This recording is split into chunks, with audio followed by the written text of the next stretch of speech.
মা, তোমার বয়স বেশি হলেও তোমার ভিতরে এখনো অনেক টাইট। আমি একটু করলে আর পারব না। মা, তোমার ভিতরে এত গরম কেন?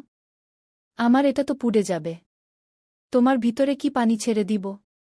হ্যালো বন্ধুদের, আজকের এই গল্পে আপনাদের স্বাগতম।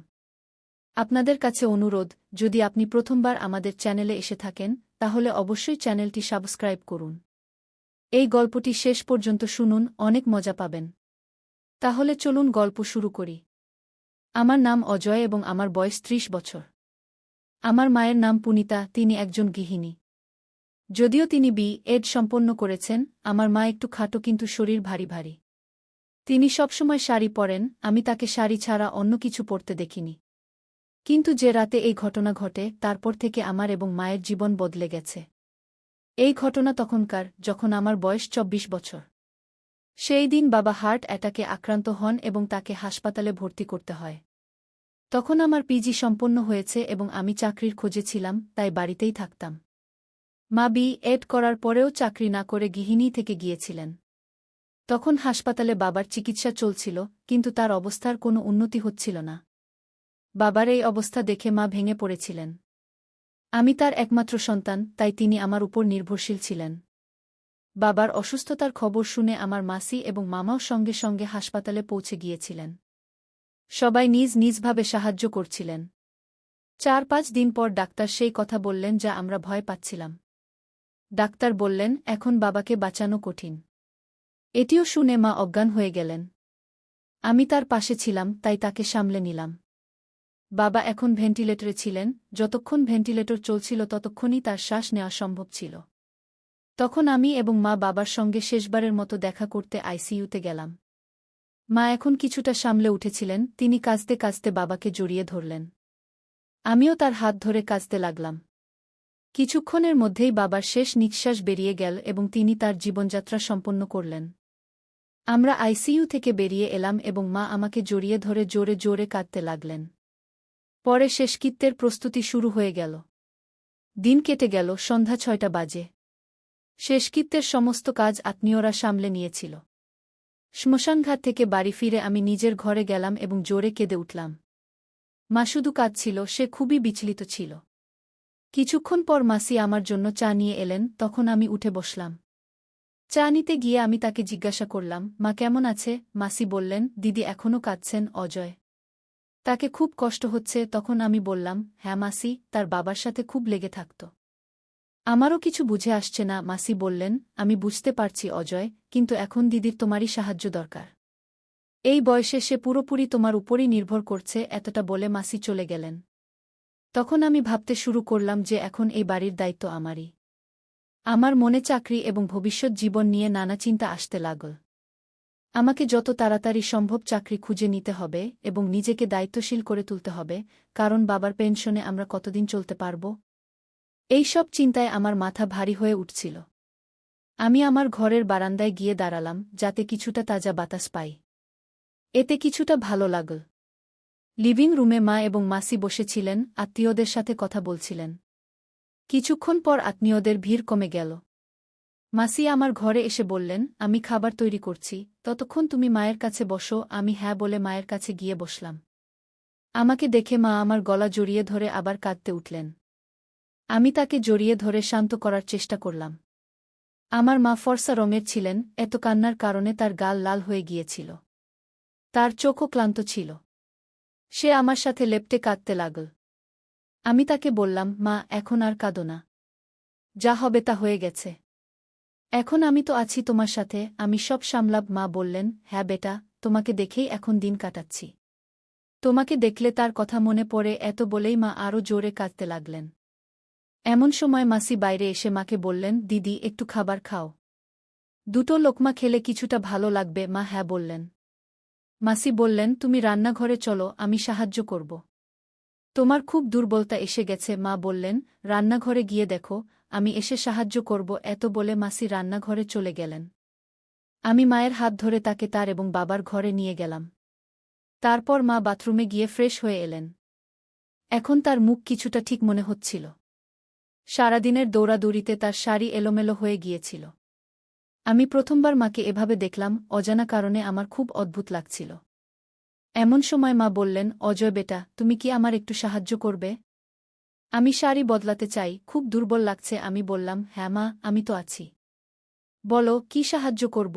মা বললেন, প্রথমে দরজা বন্ধ করে দাও, আর আলমারি থেকে সেই সাদা শাড়ি বের করে দাও। তখন দরজার পাশে দাঁড়িয়ে আমি বললাম, ঠিক আছে মা, আমি দিচ্ছি। তুমি শুধু এখানে বসো। তারপর আমি দরজা বন্ধ করে হলুদ রঙের ছোট বাল্ব জ্বালালাম এবং আলমারি থেকে সাদা শাড়ি খুঁজতে লাগলাম। শাড়ি পেয়েই আমি মাকে দিতে পিছনে ফিরে তাকালাম, কিন্তু পিছনে ফিরে যা দেখলাম তাতে আমি হতবাক হয়ে গেলাম। মা আমার দিকে পিঠ করে দাঁড়িয়েছিলেন। আমি বুঝতে পারলাম না কি বলবো। আমি দ্রুত শাড়ি মাকে দিলাম এবং তার পিঠ ফিরে দাঁড়িয়ে গেলাম। এই সময় আমার মনে নানা রকম চিন্তা ভিড় করতে লাগল। এমন সময় মা বললেন, অজয় বেটা, আরেকটা কাজ করবে?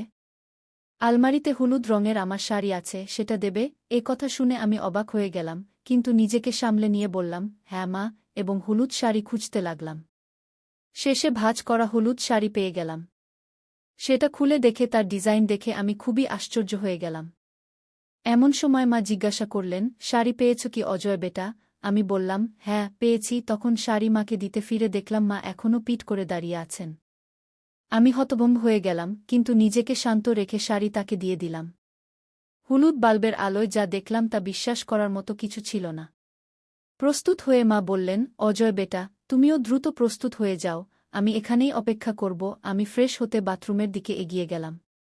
মা বললেন, আমার কাপড় বাথরুমে রেখে দেবে। আমি সম্মতি জানালাম, এবং তিনি আরও একটি শাড়ি দিলেন, তারপর নিচে রাখা কালো চাদরও তুলে দিলেন।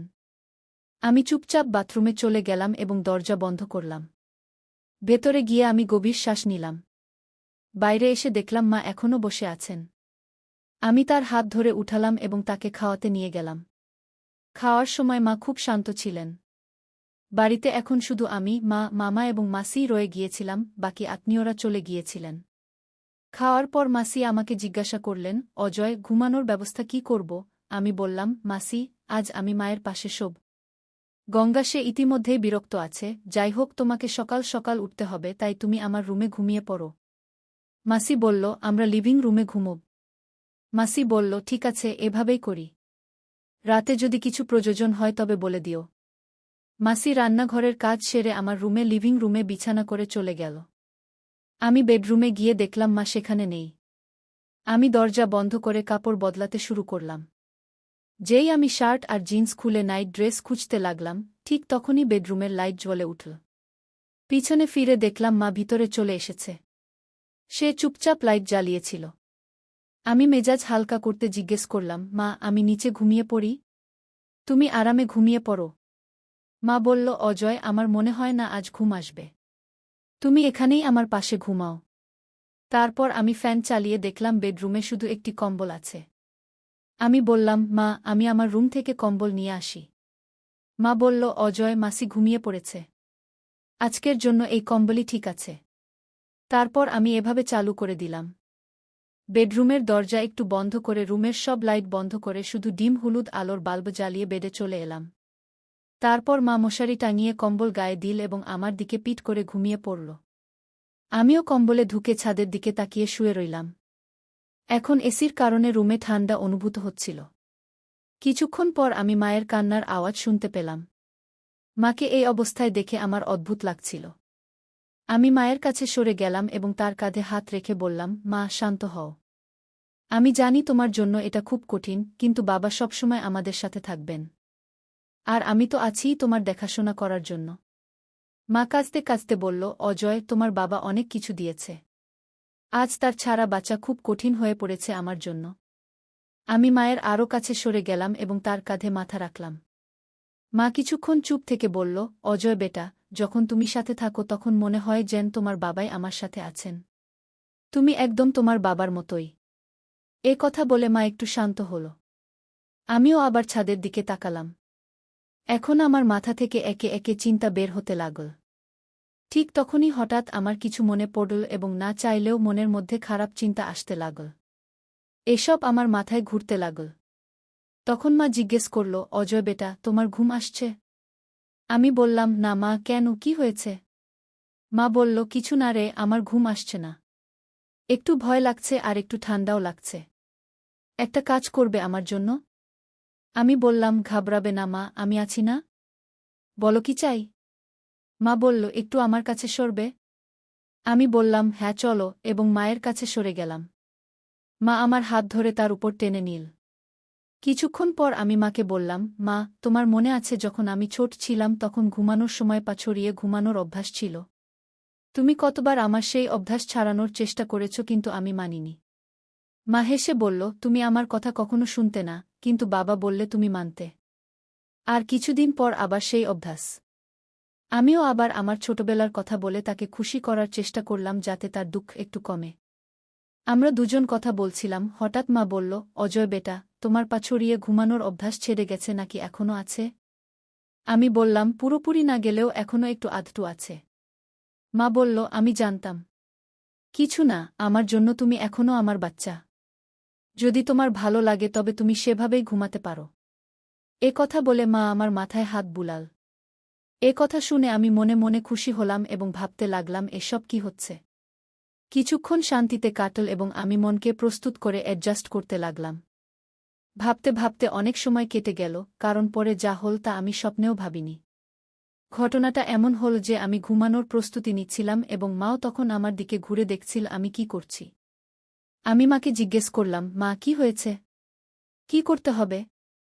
মা বলল, অজয়, তুমি যা ইচ্ছা করো, আমার জন্য মেনে নেওয়া। শেষ পর্যন্ত তুমি আমার বাচ্চা। এ কথা বলে মা আমার মাথায় হাত বুলানো শুরু করল। আমি একটু বাইরে এসে জিজ্ঞেস করলাম, কি হয়েছে মা? তুমি ঠিক আছো? ভালো লাগছে তো?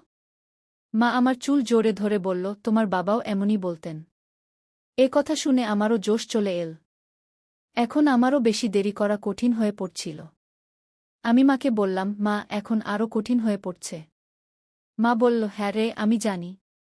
আমিও কতক্ষণ থেকে অপেক্ষা করছি। চলো, এখন বেশি সময় নষ্ট করো না। এতক্ষণে মা ধীরে আমার কানে বলল, দেখো, তুমি তো তোমার বাবার মতোই। আমি হেসে বললাম, সত্যি? আমি মাকে বললাম, মা, সত্যি বলবো? আমি জানতাম না যে তুমি এতে খুশি হবে।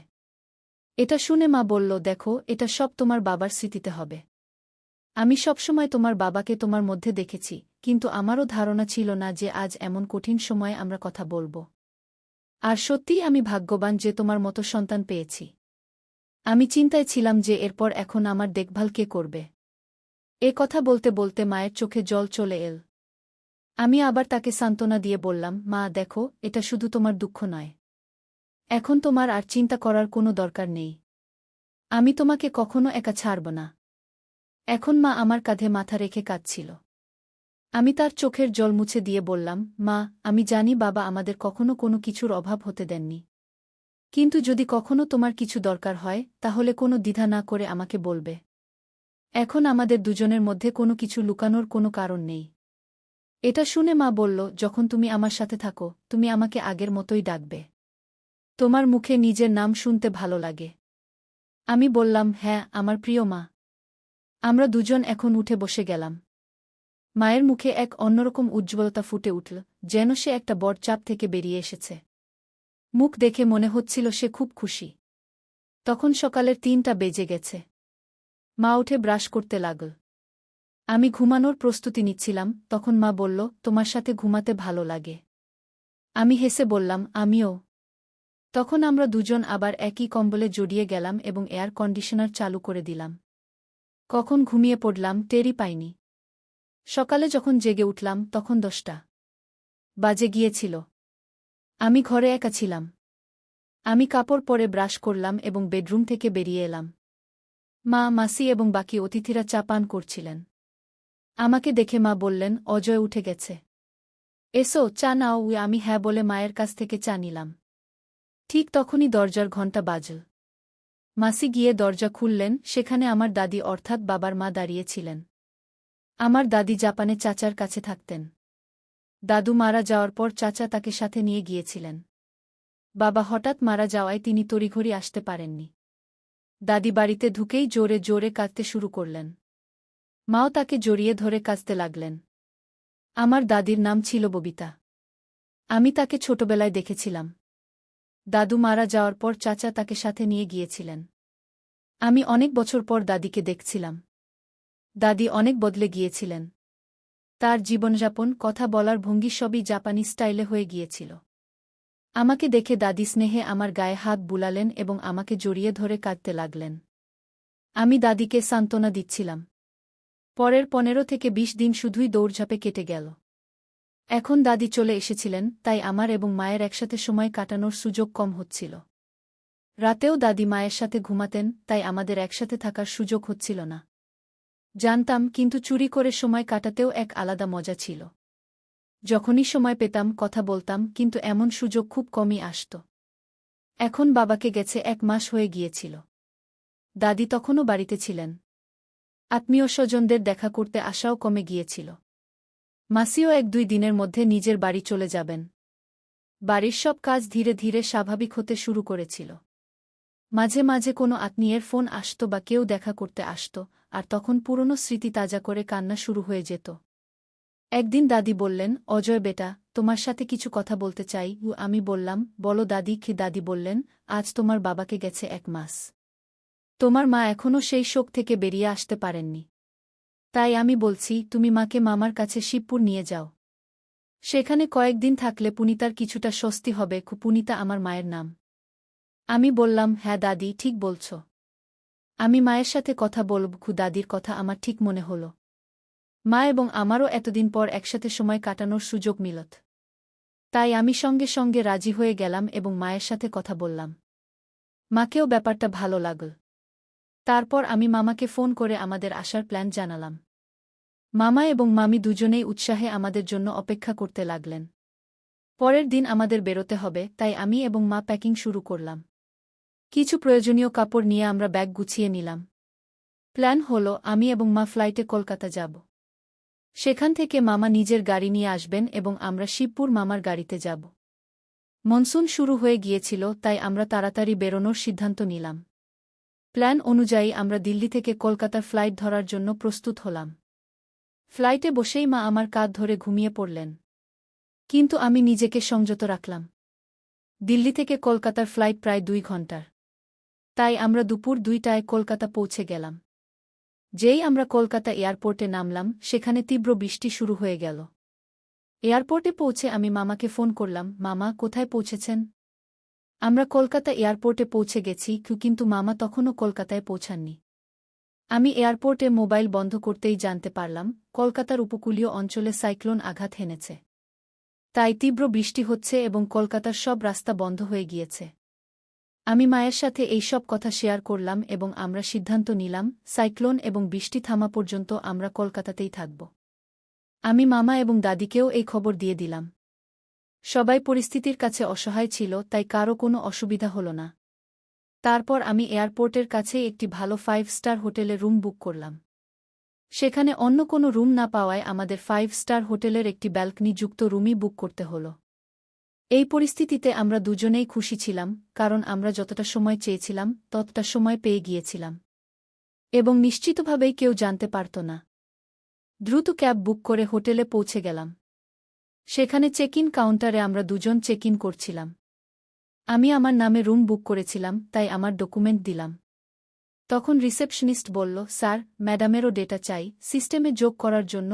আমি হ্যাঁ বলে মায়ের ডেটা বলতে যাচ্ছিলাম, তখন মা এগিয়ে এসে নিজেই বলতে শুরু করলেন। মা বললেন, মিস পুনিতা পাটকর। মায়ের এই উত্তর শুনে আমি হতবাক হয়ে গেলাম। রিসেপশনিস্ট অপশন এবং রিলেশনশিপ জিজ্ঞাসা করলে মা বললেন, মিসেস কু। এবার আমি মায়ের দিকে বিস্ময়ে তাকালাম। মা হালকাভাবে আমার দিকে একটু দেখে আমি হাসলাম এবং সব বুঝে গেলাম। আমরা দুজন রুমে চলে গেলাম।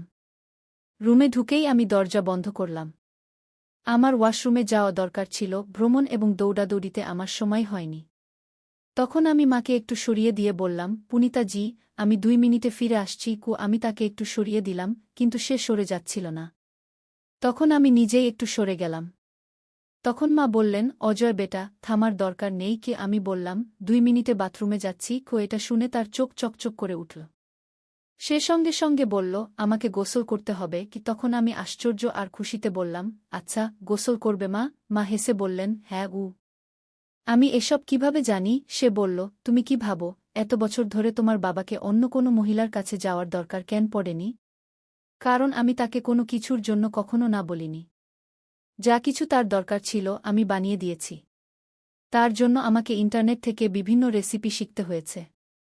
কিন্তু তখনই আমি এই নতুন জিনিসগুলোর খবর পেলাম, তখন আমি আশ্চর্য হয়ে বললাম, সত্যি মা? মা বললেন, হ্যাঁ সত্যি, আমরা খুব ক্লান্ত ছিলাম, তাই আমরা দুজনেই ঘুমিয়ে পড়লাম। যখন উঠলাম তখন সন্ধ্যা 6টা বেজে গেছে। ক্ষুধা পেয়েছিল, তাই আমরা প্রস্তুত হয়ে হোটেলে পেট ভরে খাবার খেতে গেলাম। হোটেলে ভালো খাবার খাওয়ার পর আমরা দুজন আবার রুমে ফিরে এলাম। রুমে একটা শান্তিপূর্ণ পরিবেশ ছিল। মা বললেন, অজয়, আজকের সন্ধ্যা খুব বিশেষ। কি তখন তার চোখে এক চমক ছিল যা আমি আগে কখনো দেখিনি। আমি হেসে বললাম, হ্যাঁ মা, আজকের সন্ধ্যা সত্যিই বিশেষ। তারপর আমরা দুজন টিভি অন করলাম এবং কিছুক্ষণের জন্য একটা রোমান্টিক মুভি দেখতে লাগলাম। মুভির সময় মা আমার হাত ধরে ফেললেন এবং ধীরে ধীরে আমার কাছাকাছি চলে এলেন। তখন তার মুখে একটা মিষ্টি হাসি ছিল। সে বলল, অজয়, তোমার সাথে কাটানো প্রতিটি মুহূর্ত আমার জন্য বিশেষ হয়। আমি তার চুলে হাত বুলিয়ে বললাম, মা, তুমি আমার জীবনের সবচেয়ে সুন্দর অংশ। তারপর আমাদের দুজনের মধ্যে একটা গভীর রোমান্টিক আলোচনা শুরু হল। আমি তার কাছাকাছি গেলাম এবং সেও আমার কাছাকাছি এল। তারপর আমি তাকে জড়িয়ে ধরলাম। সেই মুহূর্তে মনে হচ্ছিল যেন সময় থেমে গেছে। তার হৃদস্পন্দন আমার হৃদস্পন্দনের সাথে মিলে যাচ্ছিল। আমরা একে অপরকে কাছ থেকে অনুভব করলাম এবং আমাদের শ্বাস এক হয়ে গেল। মা মৃদু কণ্ঠে বললেন, অজয়, আমি তোমাকে খুব ভালোবাসি। আমি আমার ঠোঁটে হালকা হাসি নিয়ে বললাম, মা, তুমি তো আমার জীবন। তারপর আমরা একে অপরের চোখে তাকালাম এবং ধীরে ধীরে আমাদের ঠোঁট কাছাকাছি নিয়ে এলাম। সেই মুহূর্তটা খুবই জাদুকরী ছিল। ঠিক তখনই আমাদের ঠোঁট একে অপরের সাথে মিলে গেল এবং আমরা একটা গভীর আর রোমান্টিক অভিজ্ঞতা ভাগ করলাম। এই অভিজ্ঞতা আমাদের ভালোবাসা আর বিশ্বাসের প্রতীক ছিল। তারপর আমরা দুজন একে অপরের বাহুতে রাত কাটালাম, একে অপরের উষ্ণতা আর ভালোবাসা অনুভব করলাম। সেই রাতে আমরা বুঝতে পেরেছিলাম সত্যিকারের ভালোবাসা কি। আমাদের মধ্যে বন্ধন আরও শক্ত হয়ে গিয়েছিল। সকালে যখন সূর্যের আলো ঘরে এল, তখন আমি মাকে আমার পাশে ঘুমোতে দেখলাম। তার হাসি আর শান্ত মুখ দেখে আমি অনুভব করলাম আমার জীবনের প্রতিটি দিন তার সাথে কতটা বিশেষ। আমি আস্তে তার কপালে হাত বুলিয়ে দিলাম এবং তাকে জাগালাম। মা তার চোখ খুলে বললেন, গুড মর্নিং অজয়। আমি হেসে বললাম, গুড মর্নিং মা। তারপর আমরা দুজন একটা নতুন দিন শুরু করলাম, এই জেনে যে আমাদের ভালোবাসা সবসময় এভাবেই শক্ত আর বিশেষ থাকবে। আমরা অনুভব করলাম সত্যিকারের ভালোবাসা সেই, যে সব পরিস্থিতিতে পাশে থাকে এবং প্রতিটি দিনকে বিশেষ করে তোলে। সেই দিন থেকে আমাদের জীবন আরও রঙিন হয়ে গেল এবং আমরা দুজন প্রতিটি মুহূর্তকে একে অপরের সাথে সবসময়ের জন্য বাঁচার সংকল্প করলাম। তো বন্ধুরা, আজকের গল্প এটাই ছিল।